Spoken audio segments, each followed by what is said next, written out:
নমস্কার। গতকাল একটা বিরতি নেওয়ার পর আজ আবার ফিরে এলাম ইউটিউবের সকাল 11টার অনুষ্ঠানে।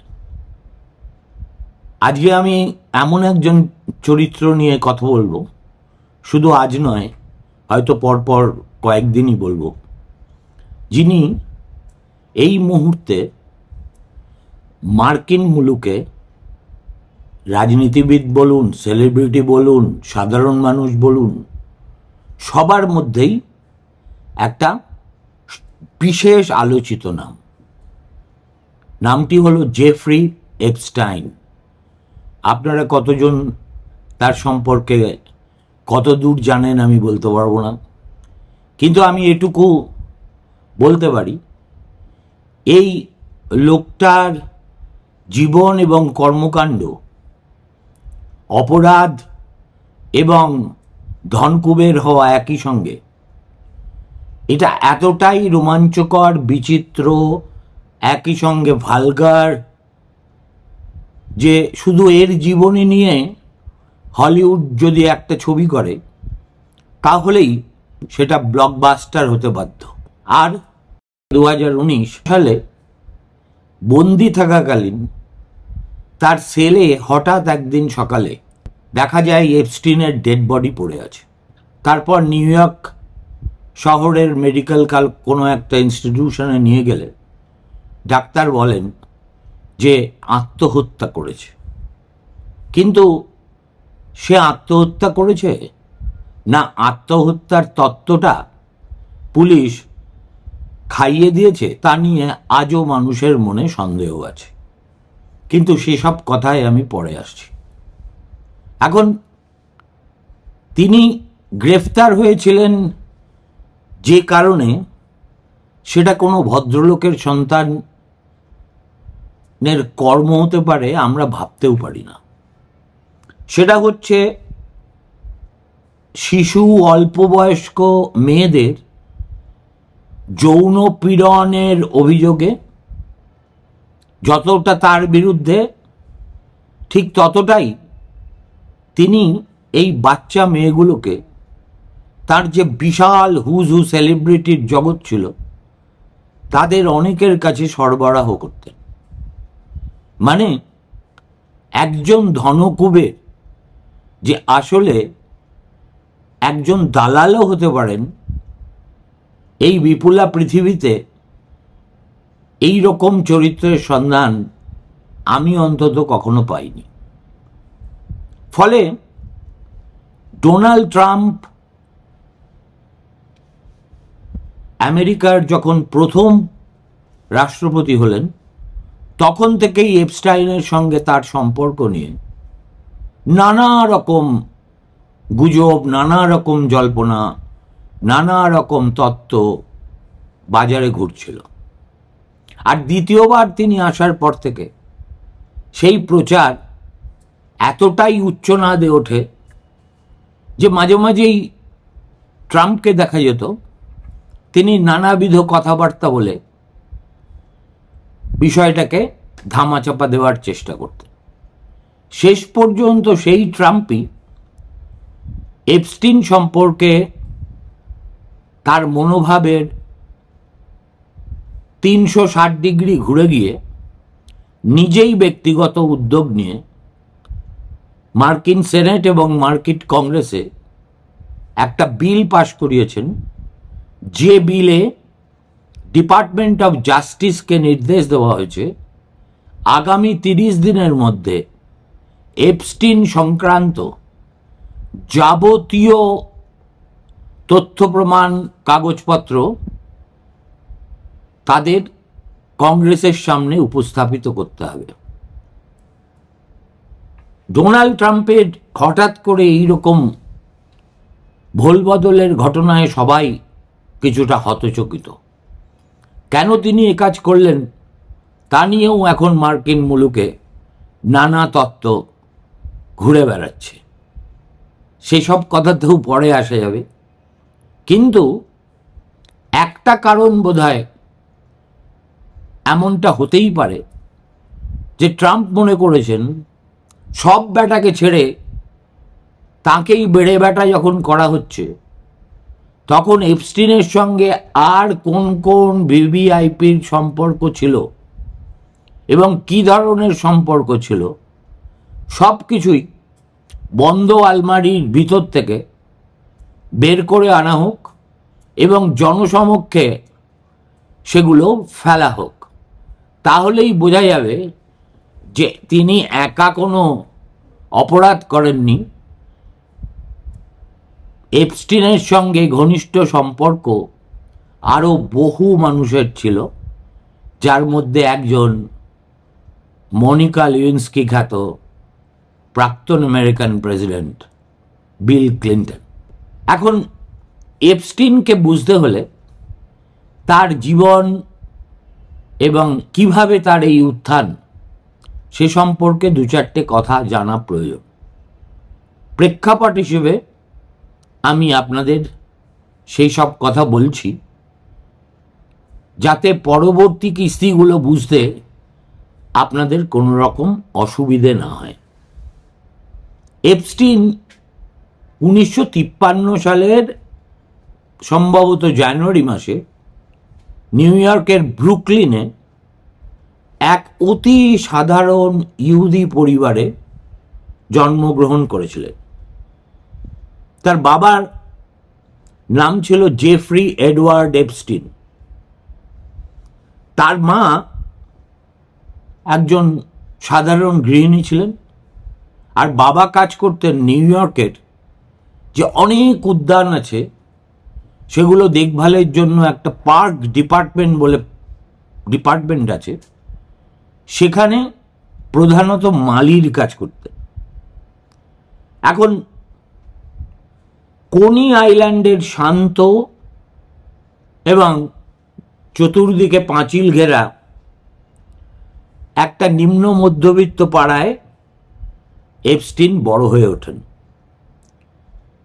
তার যারা সহপাঠী ছিলেন তারা বরাবর বলে এসেছেন এপস্টিন একদম শৈশব থেকেই দারুণ মেধাবী ছাত্র ছিলেন, কিন্তু তার সোশ্যাল বিহেভিয়ার তখন থেকেই সম্পূর্ণ বিচিত্র ছিল।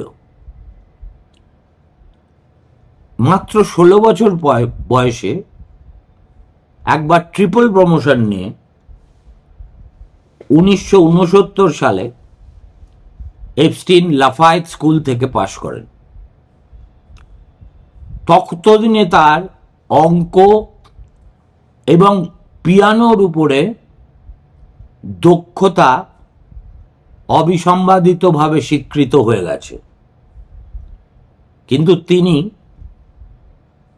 কলেজে পড়িয়েছেন কিন্তু কলেজের ডিগ্রি নেওয়ার প্রয়োজন কখনো অনুভব করেননি। আসলে আমি জানি না এই যে স্কুলের পরে আর লেখাপড়া না করে কুখ্যাত হওয়া, এটা অপরাধীদেরই একটা সাধারণ চরিত্র লক্ষণ কিনা। সে যাই হোক, 1971 সালে তিনি ভর্তি হন নিউ ইয়র্ক ইউনিভার্সিটির কুরান্ট ইনস্টিটিউটে অঙ্ক এবং ফিজিক্স পড়বেন বলে, কিন্তু ডিগ্রি পাওয়ার আগেই তিনি সেখান থেকে কেটে পড়েন।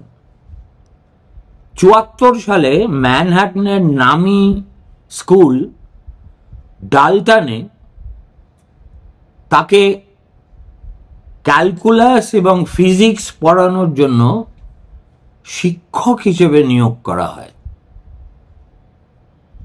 কোনো ডিগ্রি নেই তাতে কি। তখন যিনি ওই স্কুলের প্রধান শিক্ষক ছিলেন তিনি এপস্টিনকে জেনে শুনেই নিয়োগ করেন শুধু তার মেধা এবং এই দুটি বিজ্ঞান বিষয়ে তার অসাধারণ ব্যুৎপত্তির জন্য। 76 সালে বিয়ার স্টার্নসের চেয়ারম্যান অ্যালেন গ্রিনবার্গের ছেলেকে টিউশনি করানো শুরু করেন এপস্টিন। আর বলে না, কথায় একটা আছে, ছুঁচ হয়ে ঢোকে ফাল হয়ে বেরোনো। এই সম্পর্কের সুবাদে তিনি সোজা ঢুকে পড়েন ওয়াল স্ট্রিটের ট্রেডিং ফ্লোরে। মাত্র 4 বছরের মধ্যে তিনি এই অ্যালেন গ্রিনবার্গের কোম্পানির লিমিটেড পার্টনার হয়ে ওঠেন এবং একসে এক ধনকুবেরদের মন্ত্রণা দেওয়ার বিশেষ কৌশলটি রপ্ত করে ফেলেন। এত মন্ত্রণা কিসের? যাতে তারা কিভাবে কর এড়াতে হবে আইন বাঁচিয়ে সেই কৌশলগুলি রপ্ত করতে পারেন, কিংবা চুরি যাওয়া বা হারিয়ে যাওয়া সম্পদ আবার পুনরুদ্ধার করতে পারেন। অর্থাৎ সেদিক থেকে দেখতে গেলে হি ওয়াজ এ উইজার্ড নেভারদিলেস, কিন্তু গোড়া থেকেই অপরাধ মনস্কতা এবং ফাইন্যান্সিয়াল অপরাধের সঙ্গে তার নামটা জড়িয়ে গিয়েছিল। 1981 থেকে 1990 এই যে প্রায় একটি দশক, সেটা হচ্ছে এপস্টিনের হঠাৎ রহস্যময় বিলিয়নেয়ার হয়ে যাওয়ার সময়কাল। 81 সালে হঠাৎ বিয়ার স্টার্নস ছেড়ে তিনি নিজের একটা প্রতিষ্ঠান গড়ে তোলেন। তার নাম দেন ইন্টারকন্টিনেন্টাল অ্যাসেটস গ্রুপ ইনকর্পোরেটেড। 87-88 সাল নাগাদ ভিক্টোরিয়াস সিক্রেটের মালিক ওহাইওর বিলিয়নেয়ার লেসলি ওয়েক্সনারের সম্পদ অ্যাসেট ম্যানেজমেন্টের দায়িত্ব পান। এই সম্পর্ক অত্যন্ত গভীর হয়ে ওঠে অল্প কিছুকালের মধ্যেই। এপস্টিন ওয়েক্সনারের সম্পূর্ণ আর্থিক ক্ষমতা, মানে পাওয়ার অফ অ্যাটর্নি জোগাড় করেন।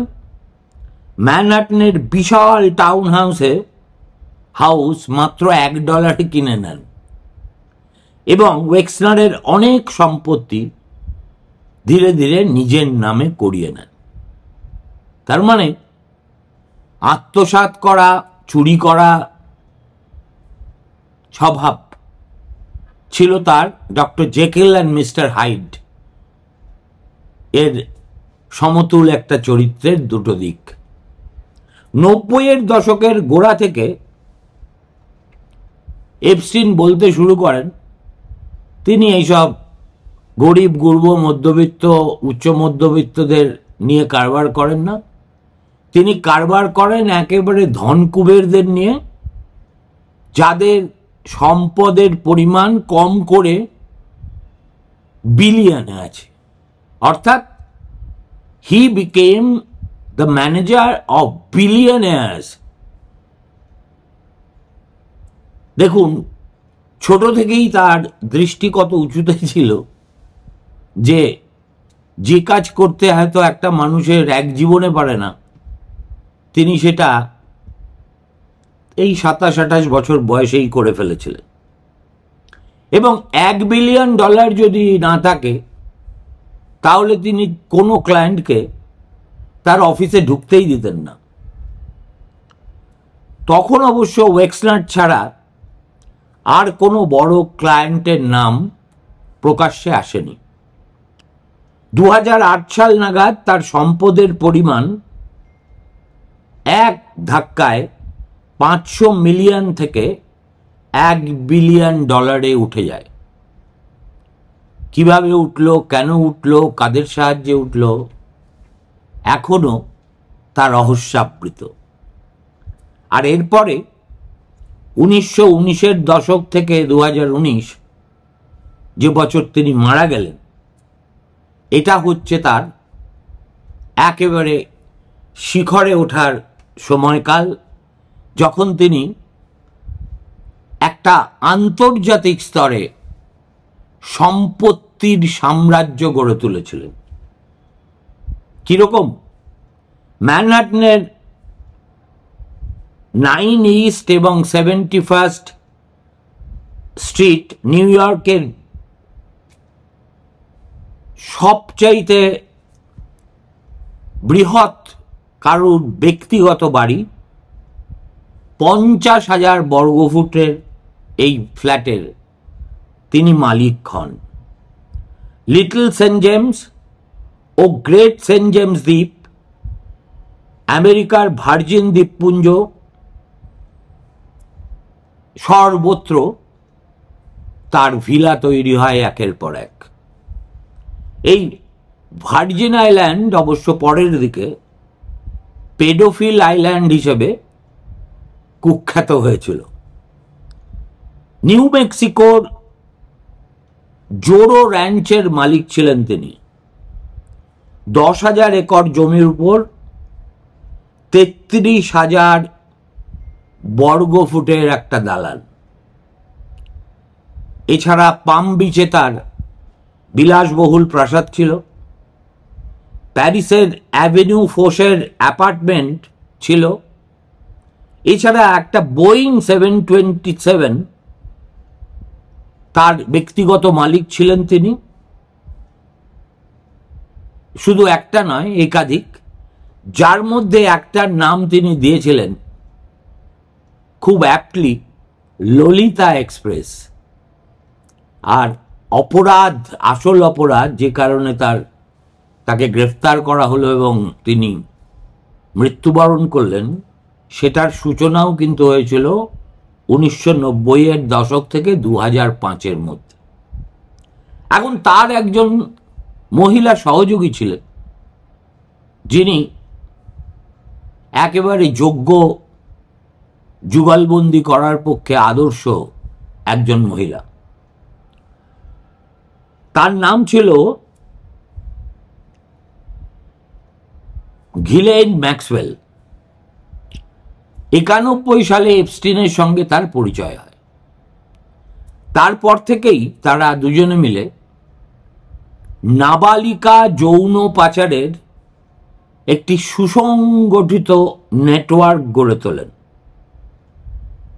এই যে মহিলা ঘিলেন ম্যাক্সওয়েল, তার কাজ ছিল স্কুল, শপিং মল এবং দরিদ্র অধ্যুষিত এলাকা থেকে মেয়েদেরকে ফুসলে আনা।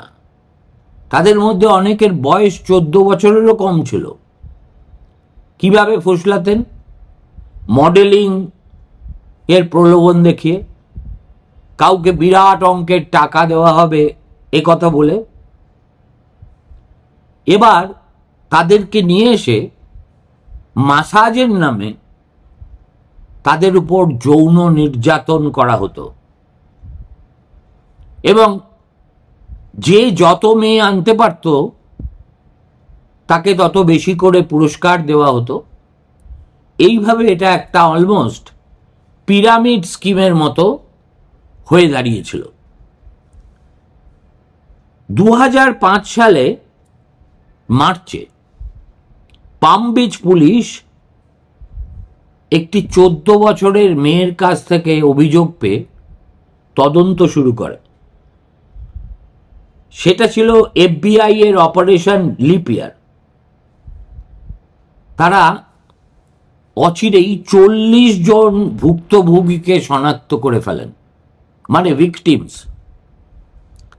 কিন্তু 2007-8 সালে US অ্যাটর্নি আলেকজান্ডার অ্যাকোস্টা এক অত্যন্ত বিতর্কিত চুক্তি করেন এই এপস্টিনের সঙ্গে, যেখানে মাত্র 2টি অপরাধের কথা এপস্টিন স্বীকার করলেন এবং তার জেল হলো মাত্র 18 মাসের জন্য।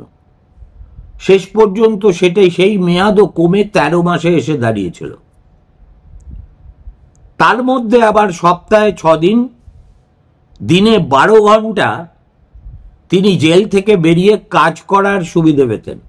আর তার সঙ্গে যারা ষড়যন্ত্রে লিপ্ত ছিল তাদের প্রত্যেকের বিরুদ্ধে ফেডারেল কোর্টে যেসব মামলা ছিল তা তুলে নেওয়া হয় এবং এই যে কাজটা আলেকজান্ডার অ্যাকোস্টা করেছিলেন সেটা সম্পর্কে এপস্টিনের যৌন লালসার যারা ভিকটিম বা শিকার তাদের কাউকে বিন্দু বিসর্গ পর্যন্ত জানানো হয়নি।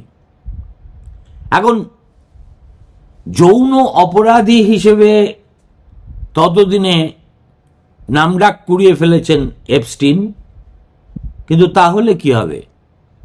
তার পৃথিবী জুড়ে ভ্রমণ, অভিজাত সমাবেশে প্রত্যাবর্তন হতে বেশি সময় লাগলই না। তিনি একদিকে বাঘা বাঘা বিজ্ঞানীদের টাকা জোগাতে শুরু করলেন, যেমন Edge Foundation, Harvard, MIT, Nobel বিজয়ীদের সঙ্গে মেলামেশা শুরু করলেন, আর দরাজ হাতে টাকা বিলোতে থাকলেন পলিটিশিয়ান এবং পলিটিক্যাল পার্টির মধ্যে। 2015 থেকে 19 এই 4 বছরে মিয়ামি হেরাল্ডের সাংবাদিক জুলি কে ব্রাউন, একটি মেয়ে, তদন্তধর্মী প্রতিবেদন করে পুরো বিষয়টিকে আবার আলোয় আনে।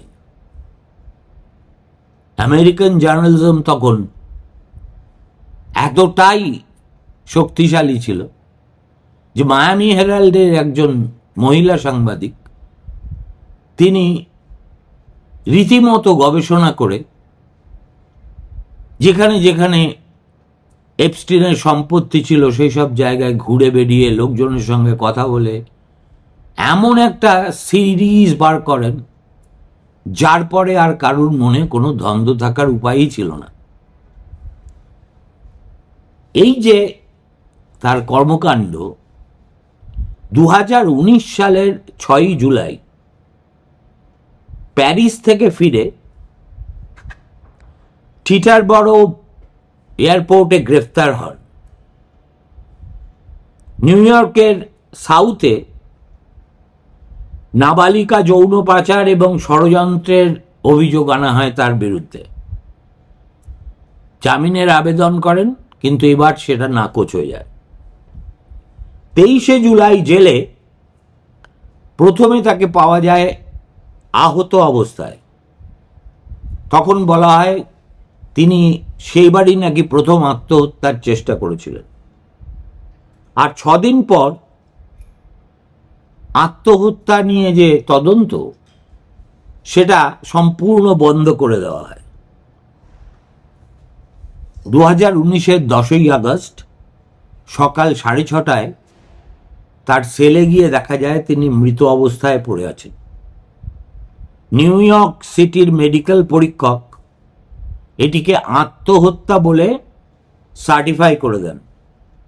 ক্যামেরা বিকল, প্রহরী ঘুমন্ত, তা সত্ত্বেও এটা সন্দেহাতীতভাবে আত্মহত্যা কি করে হলো তা নিয়েও মানুষের মনে খুব সঙ্গত প্রশ্নাবলী উঠতে শুরু করে, যার সদুত্তর আজ পর্যন্ত কেউ পায়নি।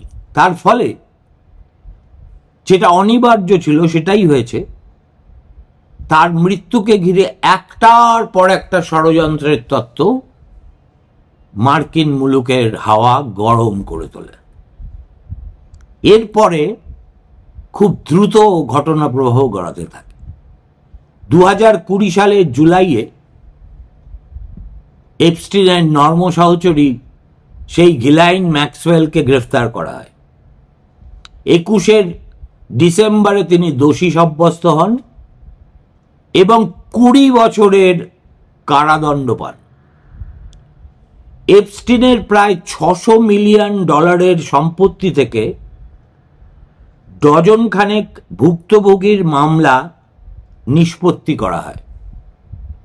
19 থেকে 2025 পর্যন্ত হাজার হাজার পৃষ্ঠার আদালতের নথি, তার বিমানের ফ্লাইট লগ এবং তার কন্ট্যাক্টের যে তালিকা সেটা বহুলাংশে প্রকাশিত হয়েছে।